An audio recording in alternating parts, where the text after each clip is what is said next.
ඉන්නේ අපේ ලස්සන ගම. ඉතින් අවුරුද්දට නිවාඩුවට ගමේ ආවා.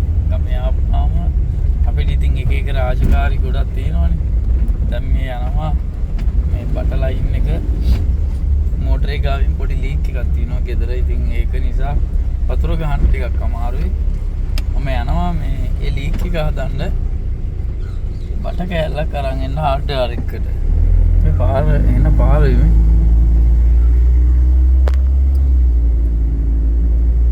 කඩයක් කැල්ල තියෙනවා මේ වගේ මෙතන.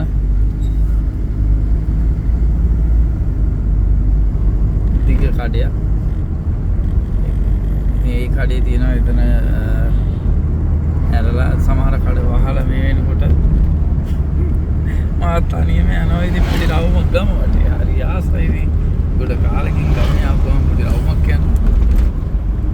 ඉතින් අඳුර නෑත් නෑ. ඉතින් එහෙම මේ ගොඩක් කඩ වහලා මේවා.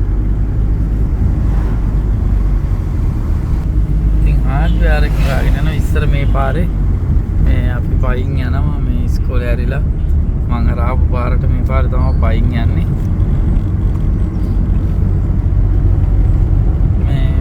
දැන් හන්දිය පැත්තට යන්නම් ඔයාලට චුට්ටක් අපේ ගම පැත්ත වීඩියෝ කරලා පෙන්නන්න. මොකද නැත්තම් මේ මග තියෙනවා මේ හાર્ඩ්වෙයාර් එක. ඉතින්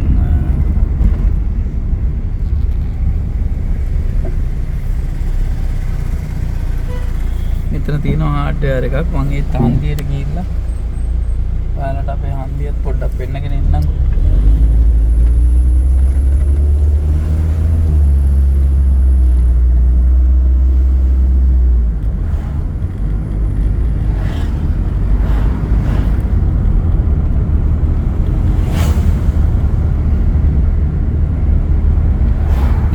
පාරෙන් තමයි මම කිව්වේ අපි හැමදාම උදේ ආවස ඉතින් ඉස්කෝලේ යන්නේ. තව එහා පැත්තෙනුත් එන්න පුළුවන්. ඉතින් මේක තමයි ප්‍රධාන පාර.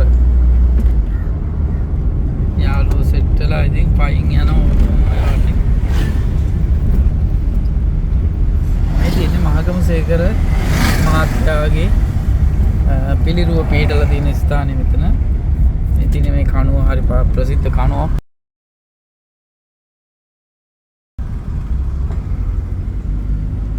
මෙතන තමයි අර තුම්මන් හන්දිය කියන ෆිල්ම් එක ෂූට් කරේ.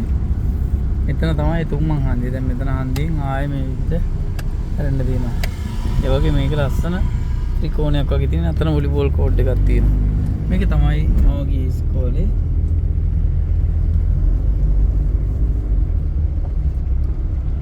ඉතින් කොහොම හරි මේ වගේ පාක් එකක් වගේ දැන් හදලා තියෙනවා. හරිම ලස්සනට.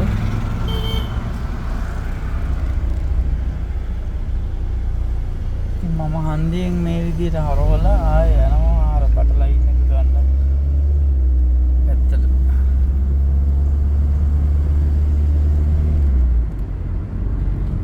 ඉතින් කණුව එක නේද අපි ඒ කණුව ආයෙ පාස් කරලා යනවා අර මම හන්දියෙන්. ඉතින් තා පෞරාණික ප්‍රදේශයක තමයි මම ඉන්නේ. එතනට කියන්නේ මේ තුම්මන් හන්දිය චිත්‍රපටිය ෂූට් කරන වෙලාවේ ඒ කණුව ළඟින් තමයි වීඩියෝ එක පටන් ගන්නෙ. ඉතාලම පැරණි ෆිල්ම් එකක් චිත්‍රපටියක්.